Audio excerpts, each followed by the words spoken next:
in the morning. Bonjour Rama. Bonjour. Alors tout à l'heure tu l'as dit, ce matin on parle de la protection des données personnelles. Le Sénégal prend très au sérieux cette question.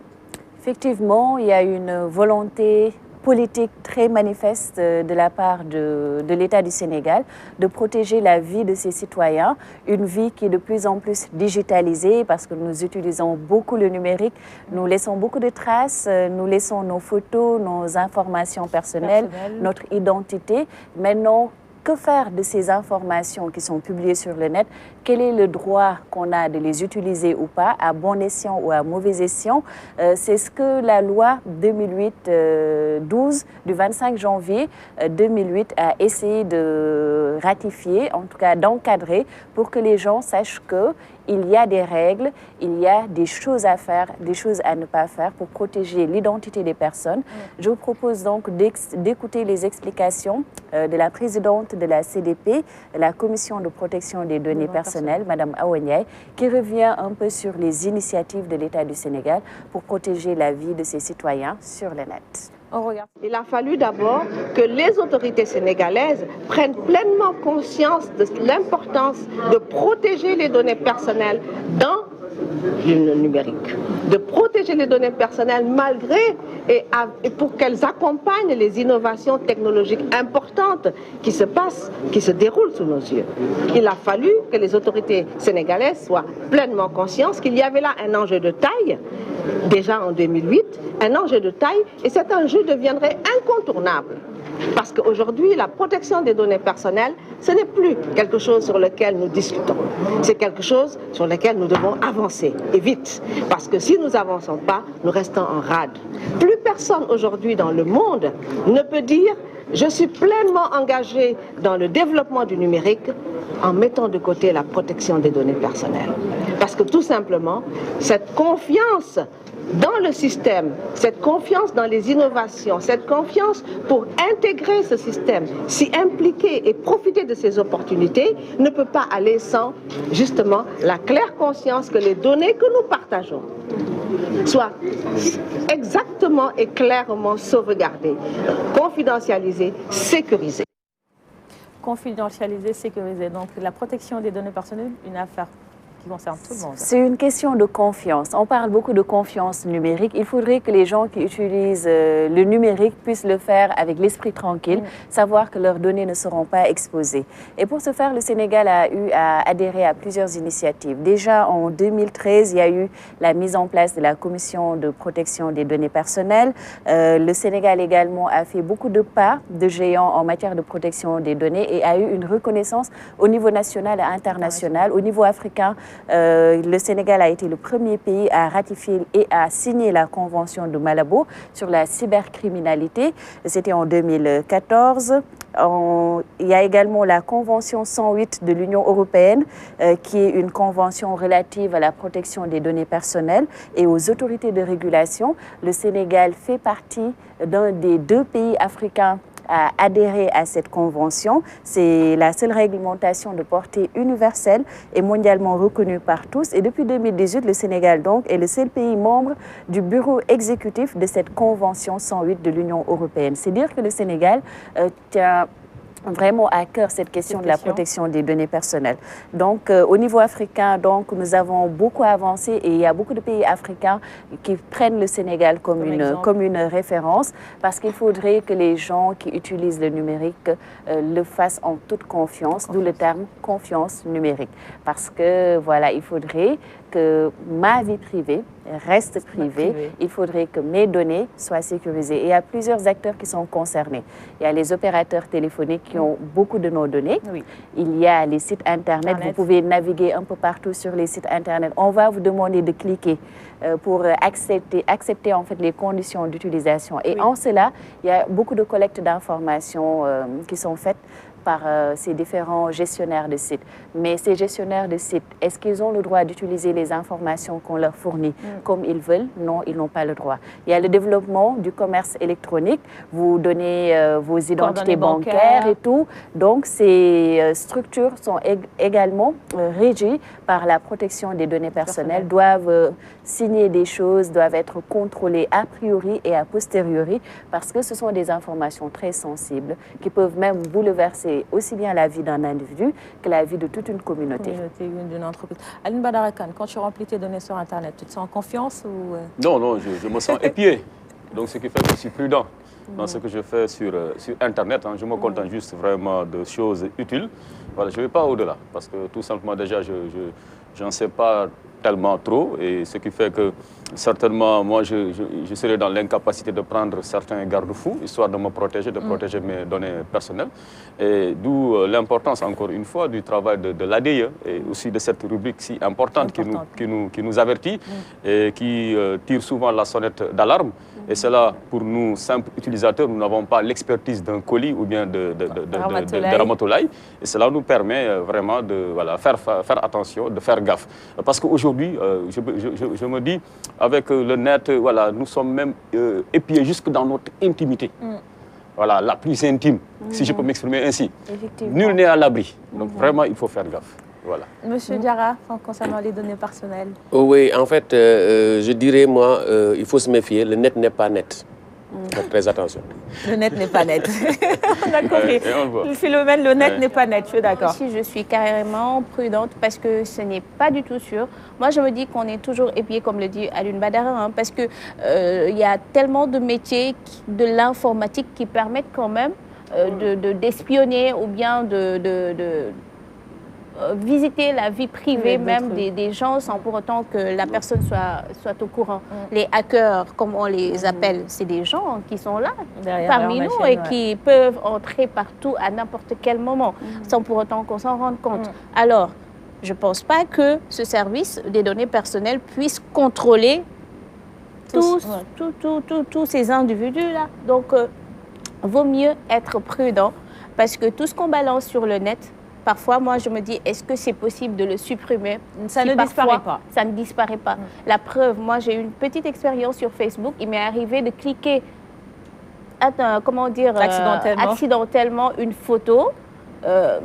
C'était pas du tout une photo, peut-être pas une belle photo, mais pas très grave, que j'ai publiée, mais que je ne suis pas arrivée à retirer. Peut-être avec une connaisseuse comme Rama, elle pourrait, mais moi, je n'ai pas pu.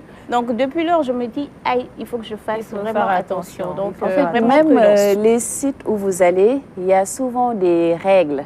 Vous cliquez j'accepte, mais vous ne savez pas ce que vous acceptez. Les gens ont la flemme de lire, voilà, tout ça. C'est vraiment beaucoup de choses. Parfois, on accepte de leur donner des choses ou de leur permettre de faire certaines choses avec nos données sans pour autant que nous-mêmes on le sache, parce qu'on a la flemme de lire du début à la fin, toute une réglementation.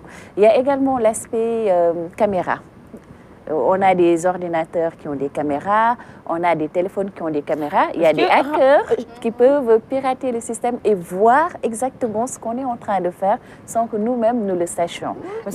Parce qu'on conseille souvent aux gens de cacher un peu la petite caméra qu'on a devant l'ordinateur. Moi, c'est ce que j'ai fait. J'ai vu faire des informaticiens. Ils ont caché. Je me suis dit non, il faudrait que je fasse pareil. Il faut cacher. Il faudrait cacher. Éviter de se mettre peut-être nu devant une machine qui est ouverte parce qu'on ne sait pas, quelqu'un peut-être a hacké derrière et est en train d'enregistrer sans qu'on le sache. Peut-être la personne également peut avoir ces informations, mais est-ce que la personne a le droit de les divulguer après? Non. On peut hacker, on peut pirater quelque chose, mais la loi quand même protège toujours les utilisateurs. Il y a une réglementation, il y a des sanctions qui sont prévues pour les personnes qui peuvent divulguer des informations de façon illicite. Il y a la division de la lutte contre la cybercriminalité qui est là. Il y a la CDP qui est là pour encadrer également la gestion des données personnelles pour les administrations publiques comme privées. Il y a des engagements à signer, il y a des règles à respecter et qui sont édictées au niveau de la CDP. D'ailleurs, j'invite les différents utilisateurs ou même les citoyens, qui que ce soit, à aller visiter le site de la Commission de protection des données personnelles, c'est cdp.sn. Et sur ce site, il y a beaucoup d'informations utiles sur comment se comporter, quels sont les droits des gens et quels sont les recours qui peuvent être utilisés en cas de violation des données personnelles. Et justement, l'administration ne doit pas aussi déroger à la règle, Ramatoulaye. Effectivement, l'administration également est soumise au même titre que le secteur privé à des règles. Donc, le président de la République a même lancé une invite il y a 2 mois lors du Conseil des ministres pour que les administrations se conforment. Avant d'aller un peu plus loin sur ce sujet, je voudrais vous inviter à suivre encore une fois Madame Awa Ndiaye, la présidente de la CDP, sur la question de la sensibilisation et des sanctions, et globalement en fait sur les missions de la CDP. Très bien. Sur le plan national, je voudrais dire simplement que la sensibilisation a été le plus large possible parce que la Commission de protection des données personnelles a 2 missions. 3, mais 2 missions extrêmement importantes. Une mission de sensibilisation et de vulgarisation de la protection des données. Qu'est-ce que c'est que la protection des données? Comment est-ce qu'il faut faire pour se prémunir? Comment est-ce qu'il faut faire pour sauvegarder ses propres données et les données des autres? Comment être responsable au sein de la société numérique? C'était donc une des missions importantes de la CDP. Ça l'est encore et c'est donc une mission que nous avons à cœur de mener. Donc sur ce plan-là également, nous pensons, bien sûr, nous sommes loin du compte, mais nous pensons déjà avoir fait un bout de chemin.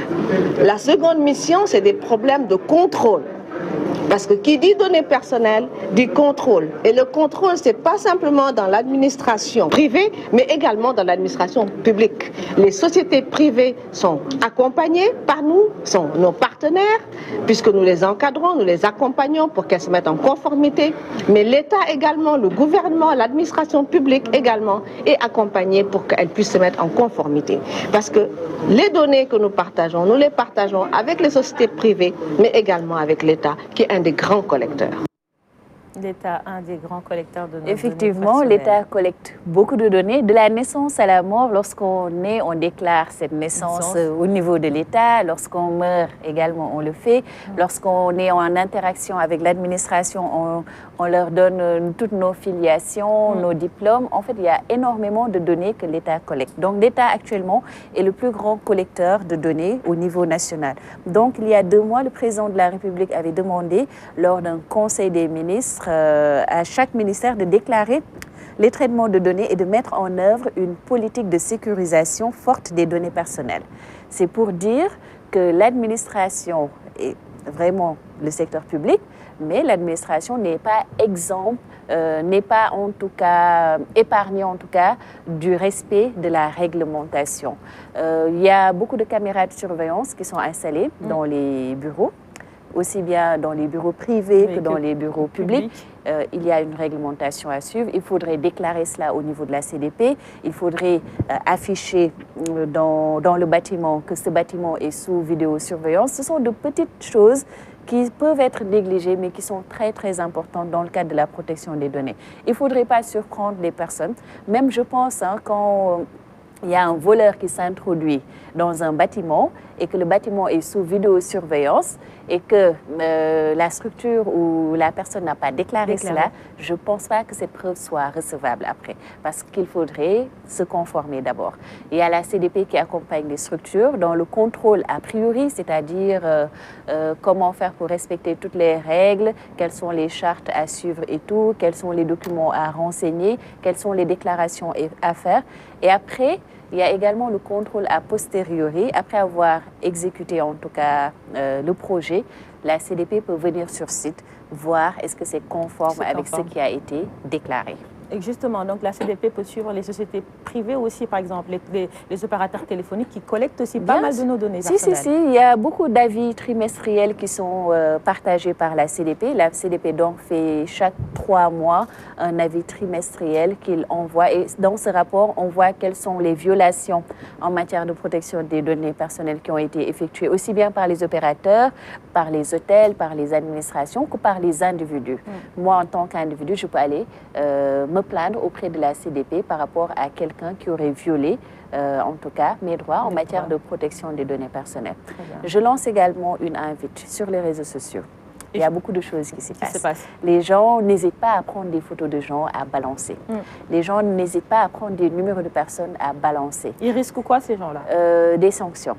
Des sanctions qui peuvent parfois même aller jusqu'à des sanctions pécuniaires ou pénales peut-être. Mais il faudrait que les gens fassent attention. Même les choses que nous partageons sur WhatsApp, quand il y a quelque chose qui se passe, on transfère. On a ce réflexe-là de vite transférer toutes les informations, mais toutes les informations ne sont pas bonnes à transférer. Il faudrait voir est-ce que ça, c'est une information qui est licite ou pas. Moi, je n'aime pas recevoir des informations qui sont en violation de la loi. Je supprime automatiquement. Et aussi bien la personne qui a été initiatrice de cette vidéo ou de cette information qui a commencé à être divulguée est responsable, aussi bien la personne qui continue à transférer et également responsable. Donc la responsabilité de tout le monde est engagée. Il ne faudrait pas transférer n'importe quelle chose. Et justement, en parlant de réseaux sociaux, on a un message de Chérif Sall qui dit « Bonjour Mariama et à toute l'équipe, on vous regarde depuis Yaoundé, merci et bonne journée à vous tous. Imaginez que Facebook, qui permet d'accéder au compte de n'importe qui sans autorisation, pour protéger les données personnelles, il faut que les réseaux sociaux cryptent tous les comptes sans autorisation d'accès. Voilà mon avis. » C'est l'avis de Chérif Sall qui nous regarde depuis Yaoundé. Alioune Badara Kane, tu disais. J'avais juste une interrogation, après peut-être un petit, disons, une petite contribution par rapport à l'actualité un peu de ce qu'a dit des données personnelles à travers le monde. Il y a l'exemple le plus récent, c'est ce éboueur-là qui a perdu son job en France. Parce que tout simplement, bon, gagner par la fatigue, c'est normal, ça se comprend, ça arrive même aux bureaucrates. Bon, il s'est un peu endormi et sa photo a été largement partagée sur les différents réseaux sociaux en France et cela lui a valu la perte de son emploi. Alors, mais ça s'est retourné contre son employeur, qui s'est empressé de le limoger sans pour autant prendre toutes les précautions idoines. Le gars l'a attaqué en justice et je crois qu'aujourd'hui, bientôt, il aura gain de cause dans ce dossier. Donc, pour dire aussi, souvent, nous, au Sénégal, on voit quelqu'un peut-être dans la rue, gagné par la fatigue, qui s'endort un peu, on divulgue cette photo-là, pensant peut-être bien faire, pensant peut-être dénoncer, même s'il est sur son lieu de travail, vous n'avez pas à le faire. Et je crois que c'est le lieu aussi d'appeler vraiment tout le monde à la vigilance et à la retenue. Hier, j'ai vu un statut d'une personne sur WhatsApp. Il y a une dame qui a eu à déposer un sachet d'ordures quelque part et il y a une personne qui était en train de la filmer en lui disant Madame, prenez, avec un ton vraiment inquisiteur. Et elle était en train de filmer la dame pour lui dire le samedi passé, le président a lancé le Cleaning Day. Pourquoi vous faites ça? Ok, vous avez eu à dire à la dame de faire un acte citoyen. Mais est-ce que vous avez le droit, après, de prendre son image, de partager pour que ça fasse le tour des réseaux sociaux, que les gens en fassent des statuts? Non, il faudrait vraiment qu'on soit responsable de ce qu'on fait. Ouais, c'est ça. Après, et puis aussi sur les groupes WhatsApp, parce que c'est des cercles de discussion privés. Normalement, est-ce qu'on doit incriminer quelqu'un, le traduire en justice, juste parce que tout simplement l'une de ses déclarations aurait fuité? Je ne pense pas que ce soit aussi privé. Je ne maîtrise pas trop la loi sur ce volet, mais quand même, c'est un groupe, ce n'est plus privé. Parce qu'il y a plus de 2 personnes, en tout cas, qui sont en train de converser. C'est un cercle de discussion. Donc, ce qui se passe sur WhatsApp reste resté sur WhatsApp. Vous êtes comme dans la rue. Ce que vous dites dans les réseaux sociaux. Mais est-ce que la loi est bien claire en fait sur ce point-là? Je pense que oui, la loi est très claire. Il faudrait qu'on regarde un peu plus, mais c'est des questions quand même qui sont prises en compte. Est-ce que la loi est assez avant-gardiste pour prendre cette nouvelle donne-là aussi? On se souvient de l'épisode Ami Collé. Ami Collédia, c'était dans un groupe WhatsApp. Il y en a eu Donc, il faut faire attention, prudence. Et d'autres pensent qu'il faut divulguer ces photos-là pour interpeller, dénoncer les autres. Comme le cas, ce qui s'est passé à Saint-Louis avec les artistes qui se mettaient sur le fleuve pour afficher, c'était pour étaler leur linge. Il y a des gens qui pensent qu'il faut dénoncer, qu'il faut montrer pour interpeller la conscience des gens. Il était en performance. Ah, c'est un spectacle. Un spectacle, il est public. Donc, il peut le faire sur le pont, ça s'appelle performance. Voilà. C'est l'avantage d'avoir un artiste sur le plateau ce matin. L'intérêt aussi de revoir certaines dispositions de notre loi. De notre loi. Ils sont en train de réviser. La loi sur la protection des données personnelles est en train d'être revue pour pouvoir l'adapter mieux au contexte actuel, parce que quand même, il y a l'évolution technologique. 2008, c'était il y a 12 ans. Oui, c'est il y a 12 ans. C'était il y a 12 ans. Entre-temps, il y a beaucoup de choses qui ont évolué dans le domaine technologique. Il faudrait réadapter cette loi. L'année dernière, il y a l'Europe qui a eu à voter une nouvelle loi, le RGPD, le règlement général sur la protection des données personnelles. C'est dire que c'est évolutif, il faudrait à chaque fois réactualiser. C'est comme les lanceurs d'alerte aussi qui sont protégés. Aujourd'hui, il y a une nouvelle législation en Europe ici, c'est pas encore le cas. Ces personnes-là. Au Sénégal, est-ce qu'ils seront protégés? Je ne pense pas.